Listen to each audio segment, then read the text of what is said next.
Greetings and God's peace be with you. My name is Kristofer Lindh-Payne, and I am one of the co-rectors at St. Francis Episcopal Parish and Community Center. As part of our regular pattern of sharing video reflections, I've decided I'm going to do something a little bit different today. I'm going to share with you a letter that I wrote. It's addressed to whom it may concern, and it relates to a situation that we have emerging in the work that we're doing at St. Francis through our community center. So I just thought I'd share it with you as a way of bearing witness to this and living into our values and mission, just wanting truth to come out in ways that I think are important. So here goes. I'm a pastor in the Baltimore area, and I run a nonprofit community center that seeks to assist families that are facing homelessness, help them stabilize and improve their lives in ways that they envision for themselves. With the pandemic shutdown, we transitioned most of our work to be virtual in order to continue to serve our community safely.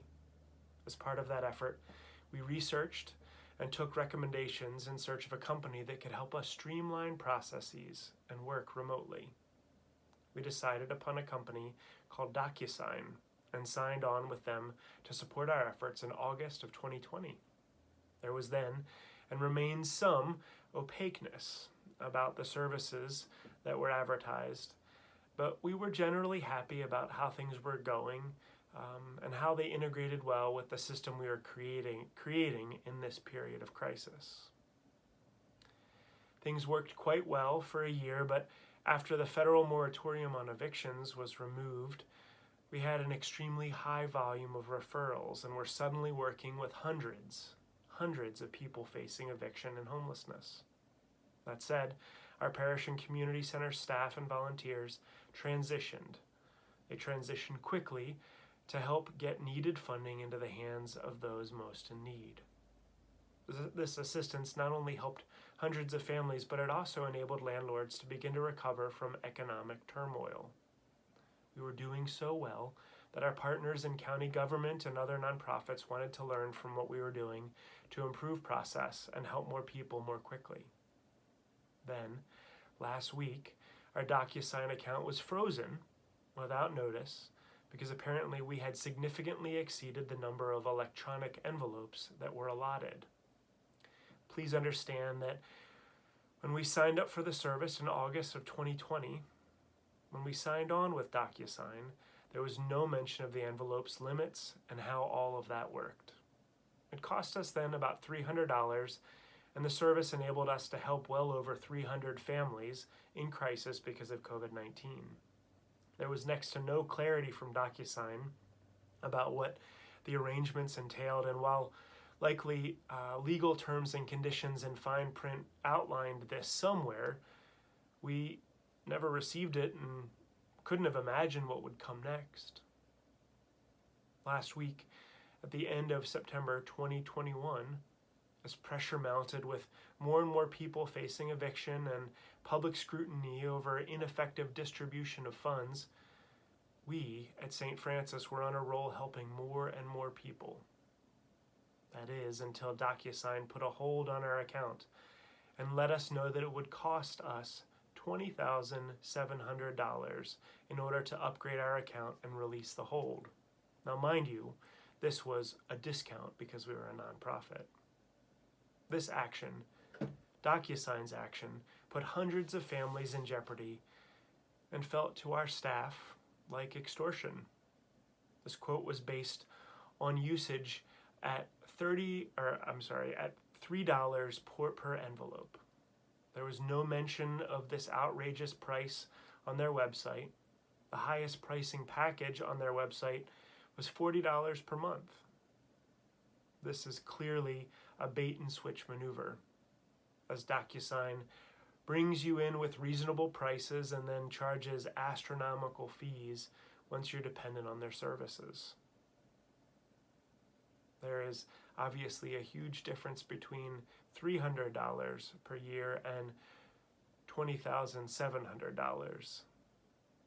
But for DocuSign, it seems like there's no middle ground for them. I spent 3.5 hours just last week, one day alone, getting passed from salesperson to salesperson until I was finally linked with someone slick and fast-talking from DocuSign's corporate sales who apparently worked with their nonprofit partners. He kept telling me he understood the situation, but that was clearly not the case, as the best he could offer us was the same $20,000 increase that our parish and community center could not even begin to afford. I don't expect corporations to give services away. I understand that they're in business to make money. However, in this case, DocuSign's economic drivers have put at risk many people who are in crisis. That is unconscionable, and I can't imagine that it is the impact that DocuSign wants to have when they describe their values and talk about transforming the world all over their website. I'm painfully aware that the values that drive this organization, St. Francis Episcopal Parish and Community Center, values to do justice, to love mercy, and walk humbly with God, these values have been violated by this experience.